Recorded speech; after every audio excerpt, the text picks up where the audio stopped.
সরকারের দায়িত্ব নেয়ার ৫ মাস পরও ঘুষ দুর্নীতি নিয়ে হতাশা প্রকাশ করেছেন স্থানীয় সরকার মন্ত্রী মির্জা ফখরুল ইসলাম আলমগীর। তিনি অভিযোগ করেন, অনেকেই ভোল পাল্টে জুলাই যোদ্ধা হয়ে অপকর্মে লিপ্ত রয়েছে। আর ৭১-এর মতো জুলাই আন্দোলন নিয়ে কেউ যেন ব্যবসা করতে না পারে সে ব্যাপারে সজাগ থাকার আহ্বান জানিয়েছেন তথ্যমন্ত্রী জহিরুদ্দিন স্বপন। রাজধানীর তথ্য ভবনে জুলাই শহীদ দিবস উপলক্ষে আলোচনায় এসব কথা বলেন তারা। রিপোর্ট করছেন জাহিদ রহমান। জুলাই শহীদ দিবস উপলক্ষে রাজধানীর ডিএফপিতে তথ্য সম্প্রচার মন্ত্রণালয়ের প্রকাশনা অধিদপ্তর প্রদর্শনী ও বইয়ের মোড়ক উন্মোচনের আয়োজন করে। পরে মিলনায়তনে আলোচনায় স্থানীয় সরকার মন্ত্রী মির্জা ফখরুল ইসলাম আলমগীর সাম্যের দেশ গড়তে যার যার জায়গায় সঠিকভাবে কাজ করার আহ্বান জানান।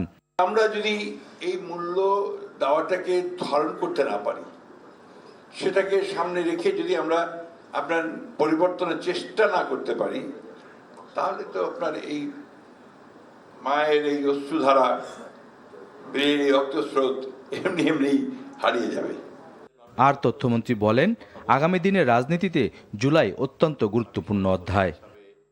আজ আমরা জুলাই এই শহীদকে স্মরণ করার সময় আমাদেরকে খুব স্পষ্টভাবে বুঝতে হবে, স্বাধীনতা যুদ্ধের পরে যুদ্ধের চেতনাকে প্রতিষ্ঠিত করার বদলে যারা যুদ্ধের প্রকল্পকে ব্যবসার প্রকল্প হিসাবে ব্যবহার করেছিলেন, আমরা জুলাইকে নিয়ে যেন তেমনি কোনো একটি লাভজনক প্রকল্পের কোনো উদ্যোক্তাকে দেখতে না পাই।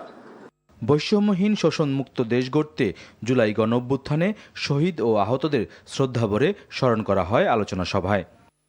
Zahid Rahman, NTV news, Dhaka.